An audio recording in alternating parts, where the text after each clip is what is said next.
This is a chapter from my novel, A Confederate General from Big Sur. The chapter is called The Rivets in Ecclesiastes. I went up to my cabin. I could hear the ocean below banging against the rocks. I passed the garden. It was covered with fish nets to keep the birds off. As usual, I stumbled over the motorcycle that was beside my bed. The motorcycle was one of Lee Mellon's pets. It was lying there in about 45 parts. A couple of times every week, Lee Mellon would say, "I think I'll put my motorcycle together. It's a $400 motorcycle." He always said that it was a $400 motorcycle, but nothing ever came of it.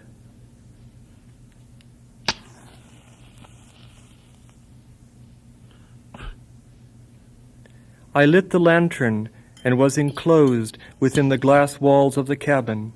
My place was furnished like all the other cabins down there. I did not have a table, any chairs, or a bed. I slept on the floor in a sleeping bag and used 2 white rocks for bookends. I used the engine block of the motorcycle to set the lantern on so I could raise the light to make reading a little more comfortable. The cabin had a very crude wood stove. Lee Mellon's creation that could warm the place up instantly on a cold night, but the moment you did not put another piece of wood in the stove, the cabin would be plunged right back into the cold. I was, of course, reading Ecclesiastes at night in a very old Bible that had heavy pages. At first I read it over and over again every night, and then I read it once every night, and then I began reading just a few verses every night, and now I was just looking at the punctuation marks. Actually, I was counting them, a chapter every night. I was putting the number of punctuation marks down in a notebook in neat columns. I called the notebook The Punctuation Marks in Ecclesiastes. I thought it was a nice title. I was doing it as a kind of study in engineering.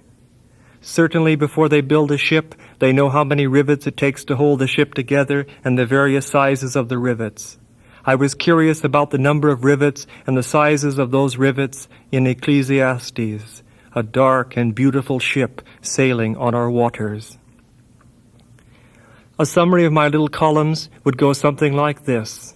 The first chapter of Ecclesiastes has 57 punctuation marks, and they are broken down into 22 commas, 8 semicolons, 8 colons, 2 question marks, and 17 periods.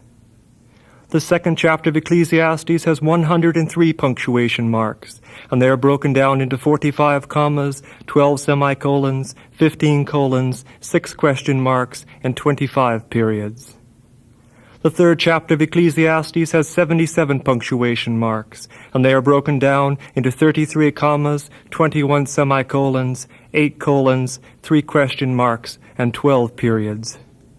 The fourth chapter of Ecclesiastes has 58 punctuation marks, and they are broken down into 25 commas, 9 semicolons, 5 colons, 2 question marks, and 17 periods. The fifth chapter of Ecclesiastes has 67 punctuation marks, and they are broken down into 25 commas, 7 semicolons, 15 colons, 3 question marks, and 17 periods. And this is what I was doing by lantern light at Big Sur, and I gained a pleasure and an appreciation by doing this. Personally, I think the Bible gains by reading it with a lantern. I do not think the Bible has ever truly adjusted to electricity. By lantern light, the Bible shows its best. I counted the punctuation marks in Ecclesiastes very carefully so as not to make a mistake, and then I blew the lantern out.